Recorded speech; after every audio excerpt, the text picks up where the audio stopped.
Howdy, y'all. It's Curious Raven on this Thursday.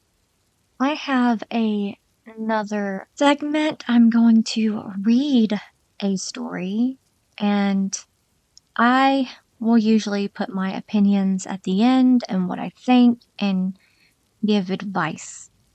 This story is by Chapel 415. And the title is Object Thrown Across Wine Cellar and TV Turned Off in My Childhood Home. Here's my story. These were both in the early 90s when we didn't have phones with cameras. In both situations I experienced or was aware of experiencing, I had a witness which thankfully kept me from feeling like I was crazy. I don't live in the home anymore, but before I moved, I was the fourth generation born and raised in the home since it was built after the 1906 earthquake. Both my great-grandmother and great-grandfather died in the home. My great-grandmother in the back room and my grandfather on the steps. Before moving into the home after my grandfather passed, I had never sleptwalked before. Numerous times I would wake up in our lobby or our garage and chalked it up to just sleepwalking. My dad would tell me about things that happened when he was a kid in the home, and I took it as a dad joke.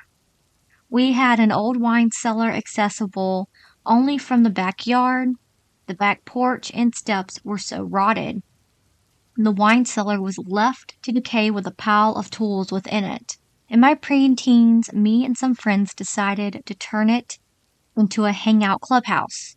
While clearing out the wine cellar of the tools and junk, a buddy of mine named James set a ladder up to remove some stuff from the loft above until almost as if the ladder was lifted from its angle against the loft and fell backwards, knocking James off the ladder and knocking a small square cutout from the opposing wall. When I asked my dad about why there was a cutout, he said my great-uncle who built the house used to make wine for the family and ran pipes from the cellar into the garage for processing. We left it open and even used it as a secret entrance to bypass the back porch since it led right into my garage.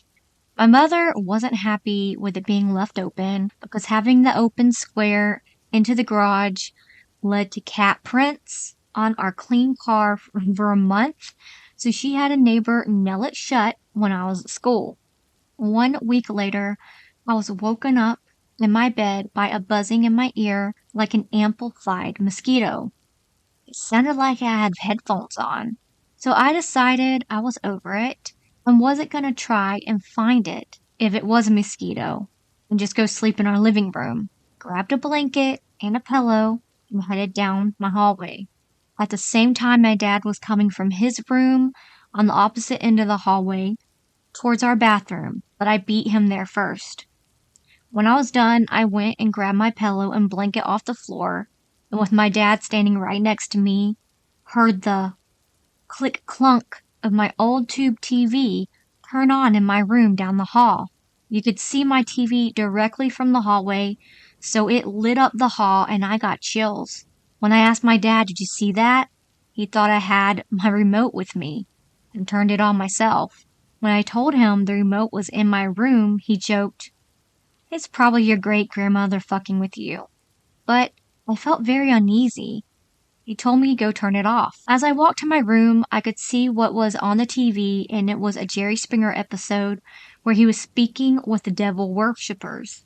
Well, as I reached over my bed to turn it off, it turned off by itself. I was a couple inches from reaching it. I said nope and went to the living room. For weeks I felt uneasy, no longer comfortable with assuming it was spirits of my family. I didn't notice till we moved, but my overall persona became darker after my 13th birthday.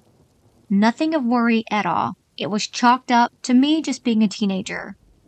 But I blacked out my windows, started to collect skulls that seemed as if they found me. Cat skull that fell out of a rip in a bag of dirt. A rabbit skull that my dog unearthed and left at the doorway. A deer skull that my godmother thought I'd like after a deer died in her yard. I would note that when we left that house, I felt a release of influence. About a month after the TV event, a friend of mine left his Nintendo game in the clubhouse, so we went down the rickety staircase to get it since the secret passage has been closed. Now, this was the craziest thing I have ever had happen to me. When I opened the door, I reached to turn on the light in the square panel in the wall, which was nailed shut by my neighbor, dislodged and flew across the entire room and snapped into two pieces against the opposing wall, which was about 8 feet straight. It didn't drop in its trajectory, it flew straight across with enough force to break it. Both me and my friend, Ernesto, got so spooked we hopped 2 neighbor fences and banged on their back door to let us in. We did not go back into that room for a year. When a neighbor was down on his luck, my parents said he could stay in there. So my dad braced the steps and he moved into the old wine cellar. He would tell me the door would open on its own while he was sleeping, that he heard voices, and very upset one day asked me why I was jumping on my back porch for so long one night. But each of the times, he was the only one home. We sold the house in '99. But to this day, I wanted to go back like it's been calling me. I'd love to do a spirit box or EVP there, but would hate to freak out the family that lives there now. That's my story. Edit, it was on a 1-block street of homes all built after the 1906 earthquake that destroyed most of the homes on the block of Elizabeth Street between 23rd and 24th Street in Guerrero. Don't want to give out the actual address to protect current family living in the home now. When the home sold, the purchaser gutted the garage and wine cellar and made it into a 2-unit building, including the wine cellar into the floor plan of the new apartment. I would say that your family is still there. I don't think they were trying to scare you. I think they were just trying to let you know that they were there and they were watching over you.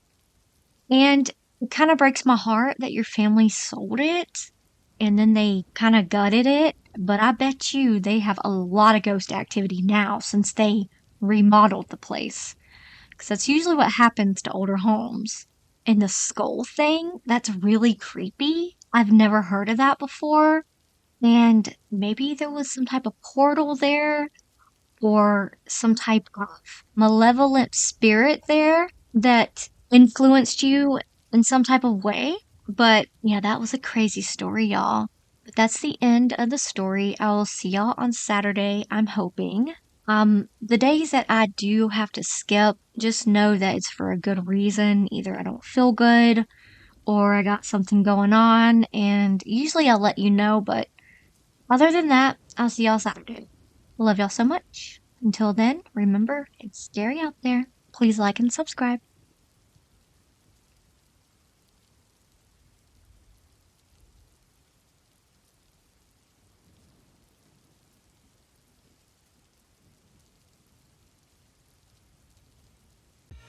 I live inside my own world of make-believe. Kids screaming in the cradles, profanities. I see the world through ice covered in ink and bleach. Cross